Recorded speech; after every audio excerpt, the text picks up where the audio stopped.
आए दिन समस्तीपुर में अपराध काफ़ी बढ़ रहा है, जो अपराधियों का अड्डा बन चुका है, इसके बारे में क्या बोल रहे हैं? देखिए, सबसे पहले ये समझिए कि किसी जिला में अगर मर्डर रेप की घटना बढ़ती है तो इसके पीछे कहीं ना कहीं कानून व्यवस्था का फेल्योर।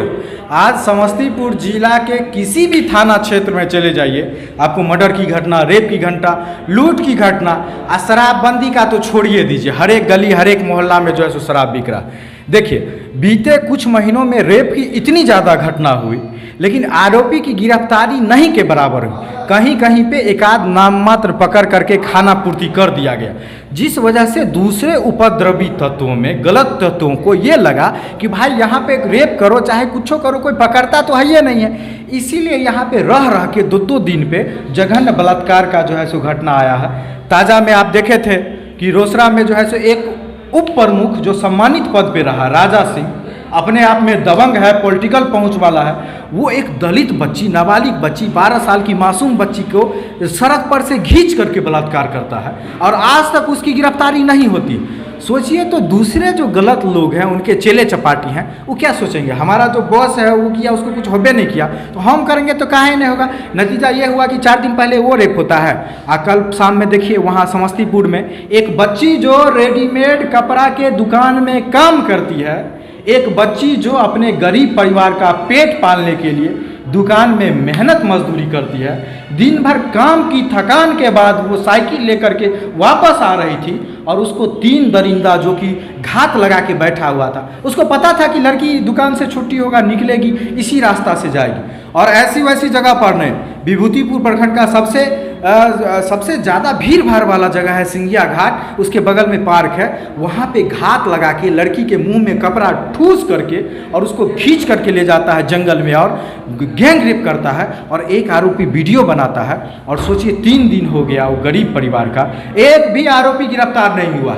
यही मूल कारण है कि यहाँ हत्या हो रहा है, रेप हो रहा है, पुलिस हाथ पर हाथ रखे बैठी हुई है, इसीलिए कानून व्यवस्था बिगड़ी है और समस्तीपुर अपराध का, रेप का राजधानी बन रहा है। जैसा आपने बोला, एकदम सही बात बोला।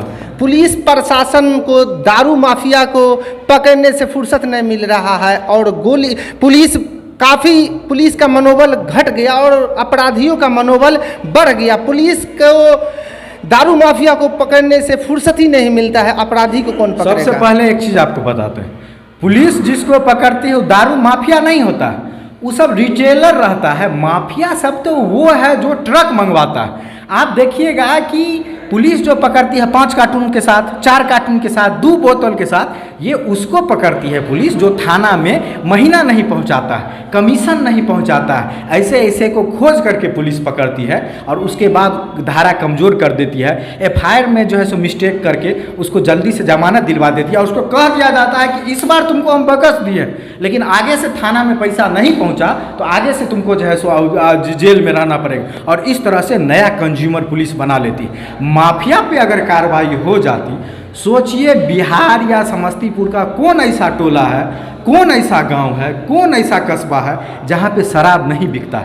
इतनी भारी मात्रा में शराब आ कहां से रही, इसको तो कोई पकड़ने वाला है नहीं। 2-4 कार्टून वाला को, कमीशन सेट करने वाले को पकड़ने में पुलिस लगी हुई है। वहाँ से मोटा माल आ रहा है, दारू का कार्टून जो आता है उसको भी बेच लेता है, कमीशन का भी पैसा आता है। अपराधी को पकड़ा, दारू बेचने वाला को जो कमीशन नहीं देता है तो उसको छेड़ने के नाम पर भी 1-2 लाख में सौदा हो जाता है।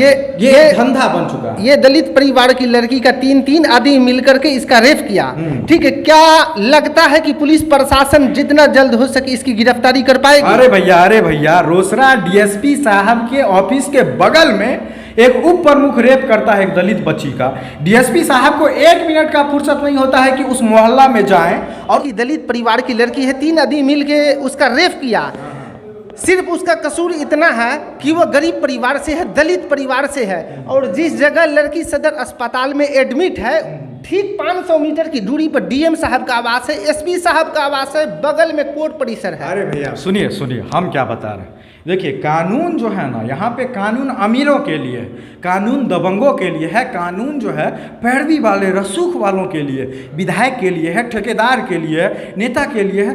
गरीबों के लिए कोई कानून नहीं होता है। गरीबों के साथ रेप हो जाए, मर्डर हो जाए, कोई फर्क नहीं पड़ता। इसका उदाहरण हम बताते हैं। रोसड़ा में जो राजा सिंह बलात्कार किया एक नाबालिग दलित बच्ची के साथ, डीएसपी साहब के ऑफिस से 2 मिनट का रास्ता, 5 मिनट का आप कह लीजिए, लेकिन आज 5-7 दिन बीत गया, एक बार भी डीएसपी साहब नहीं गए उस दलित टोला में लोगों को ये बोलने के लिए कि आप लोग मत डरिए, राजा सिंह क्रिमिनल है तो है, दबंग है तो है, लेकिन हम पुलिस प्रशासन आपके साथ है, हम आपकी रक्षा करेंगे। अगर एक बार डीएसपी साहब जाके बोल देते तो वहाँ के लोगों के मन से डर खत्म हो जाता। आज पूरा परिवार डरा हुआ है, अपराधी खुले में घूम रहा है। सोचिए, डीएसपी साहब के ऑफिस के बगल में जब इस तरह की हाल है, तो नॉर्मल जो दूर का गांव है, सुदूर गांव है, वहाँ पे थाना किस तरह से काम करेगी।